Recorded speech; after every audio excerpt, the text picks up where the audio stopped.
This recipe that I'm about to share with you has saved my butt, both literally and figuratively, so many times. At its core, it's just a bean stew. But at the same time, it is so much more than a bean stew. The reason why this recipe is so amazing is it's super high in fiber, a really good source of protein, can be made completely plant-based. It's super easy to make, especially in bulk. It is also incredibly versatile. Besides a few really basic ingredients that can be mixed and matched, you can really add a bunch of extra stuff that you have in the fridge. It's a really great clean out the pantry, clean out the fridge kind of dish.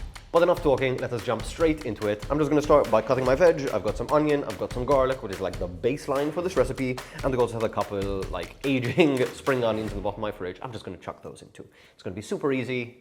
Let's do it. Okay, so we've chopped our veg. I had a bunch of little small onions, but you could probably get away with like 2 red onions. I use a shit ton of garlic.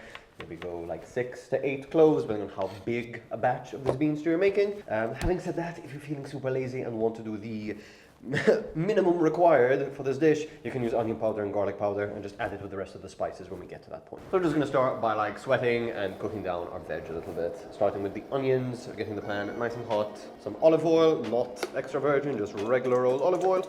And you can be quite generous. There isn't a lot of fat going in this dish. Basically the olive oil that we're sauteing in and whatever's inside the beans inherently is like the only fat. So don't be shy.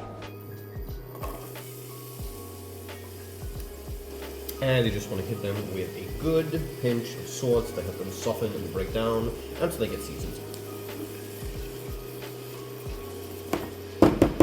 So our onions are cooking nicely, they're softened, lightly caramelized. These are maybe even going for 5 minutes while I put together our spice mix. And today we're going for kind of like a little bit of a Mexican theme, and the spice mix is a combination of cumin, smoked paprika, cinnamon, and I also have this nice little guajillo chili. So, at this stage, I can go ahead and add my garlic. We don't add it in the beginning because this will brown way faster. Only needs like maybe 1-2 minutes before we can start adding our other ingredients. And whilst this caramelizes, I also want to toast my spices. And yeah, I'm just gonna add a couple heaped teaspoons. And for a little guajillo, I'm just going to clip off the end of it. And now what this guajillo should be adding is a little bit of smokiness to our dish and give it that real nice authentic Mexican flavor. A little bit of sweetness too from the chili. That comes really nice. Something else I like to use is chilies and adobo sauce. I think that gives it like a really nice Mexican kick and flavor to it. But like I said before, this recipe is But like I said before, this recipe is so confused. But like I said before, this recipe is super versatile and you can really use whatever ingredients you want inside of it. If you want to add, I don't know, curry paste to this or like a ras el hanout and go like Middle Eastern with it, you can kind of go whatever direction you want. Baby! I spoiled the rotten. Okay, now this is a beautiful little basic flavor. And at this point, we can get ready to add and talk about our beans. Baby bear, can I help you? Okay, at this stage we are ready to go ahead and add our beans. Now you can add any kind of canned bean, pulse, legume that you want to this, and it's going to have some really nice health benefits. But I like using a melange, a variety of them, just because I usually have a bunch of odd cans inside of my pantry, and I like having a different tastes, different textures, and different nutritional benefits. So I'm just gonna drain each of these 5 cans off. Oh no, I'm spilling. And we'll go ahead and add them to our pot. Okay, our beans have been drained off. You don't need to be super thorough with this. Also, you have a ton of cans of beans. You can just open them and pour them upside down inside of a colander to drain out all the liquid together. I only had 5, so this wasn't too bad of a task. Okay, we can just go ahead and add them straight to this. So we've got red kidney beans. We've got Barlotto beans.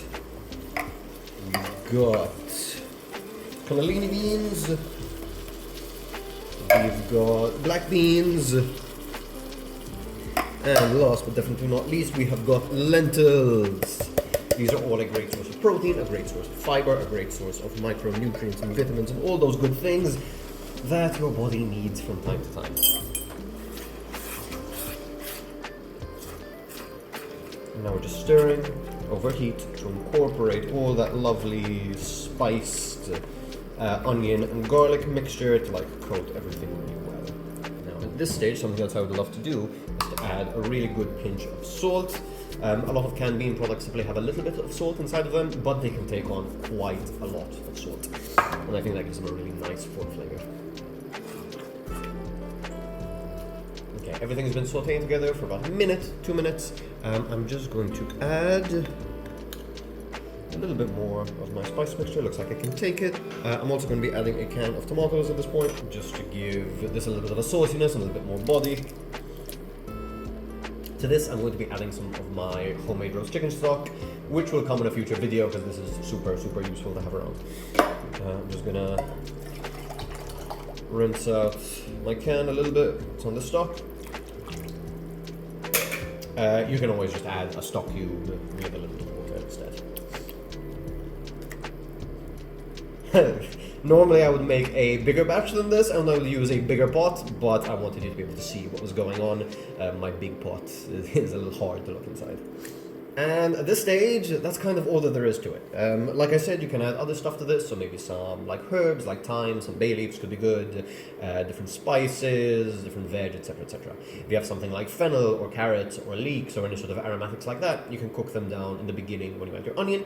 But if you have stuff like, I don't know, sliced up kale or chunks of pumpkin or something like that, you can go ahead and add them at this stage where they're like continue cooking a little bit. I'm just going to let this simmer for maybe like 15-20 minutes until some of that liquid has reduced a little bit and things have gotten a little bit thicker, a little bit nicer, and we'll just come and check back on this in a couple of minutes. And we're back. So this has been cooking for maybe like 20-25 minutes. You can probably get away with a little bit less if you add like less liquid to it, but I wanted this to be a little bit saucy, not too loose enough that it can like hold together, but I don't want this to be soup either. And at this stage, I would typically just let this cool down, put it in individual little plastic containers, pop those in the fridge until they're nice and cool, and then put them in the freezer for deep storage. Maybe I'll keep 1 or 2 containers out for like lunches throughout the week. But the great thing about cooking big batches of simple meals like this is that for those meals where, I don't know, it's the evening after a long day of work and you really don't feel like cooking, pull this out of the freezer, microwave it to like thaw it out, to defrost it, and do what I'm doing at the moment. I just pop some rice in my rice cooker or like steam some rice in just like a pot of water, and you basically have a meal. You can obviously zhuzh it up, like make a salsa, add some garnishes, squeeze a lime on that bad boy, add a ton of cheese, maybe put it in a burrito. This could be the side dish if you have something like a steak or something like that. There's a million things you can do with this. I was planning on having like a little burrito lunch, but truth be told, I am starving. I had some really nice fresh crusty bread, so we are going to taste this for the first time. Actually, I'm lying. I tasted this like halfway through to adjust the seasoning with salt, which is what I would definitely recommend that you do. And also towards the end, I would definitely recommend tasting it and adding a little bit of salt. If you didn't add the tomato, it might need a little bit of acid, so something like sherry vinegar or lime juice, like many things would work in this situation. But a little bit of acid really helps to balance out the like warm earthiness of the beans. But yes, let's taste. Okay, so here I've just got a really nice multi-ftira that I cut up earlier. I'm gonna get a nice little good spoonful, a little bit of everything type situation. And let's taste. This is delicious, but it burns my mouth. No. Honestly, even just these on the bread is absolutely phenomenal. So much flavor, a lovely mix of these like smooth different textures. The crunchiness of the bread is an amazing textural contrast with this like smooth, creamy, delicious beans. Watch out, even if they're not like bubbling away, these things get hot and stay hot. Okay, sorry, got distracted there and just ate a bunch. Saw how this turned out, and the recipe is never the same anytime that I make it. There's always a little bit of variation. If you do give this a try, let me know what combinations you try out yourself. If you like this and you want to see a little bit more recipe inspiration, I am about to start recording a short form video where I make like a much simpler, like Italian version of this that takes like 10 minutes maximum to make and makes for a really amazing lunch. And it's still just as versatile as this, so I'd highly recommend that. I hope you enjoyed this. If you like the recipe and you plan on using it, I would really appreciate it if you would hit the subscribe button. And yeah, have a great day. If you want some more stuff to watch, either go check out that short if I've finished editing it yet, or just go check out this video here.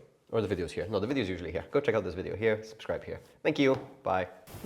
You want to be my little assistant?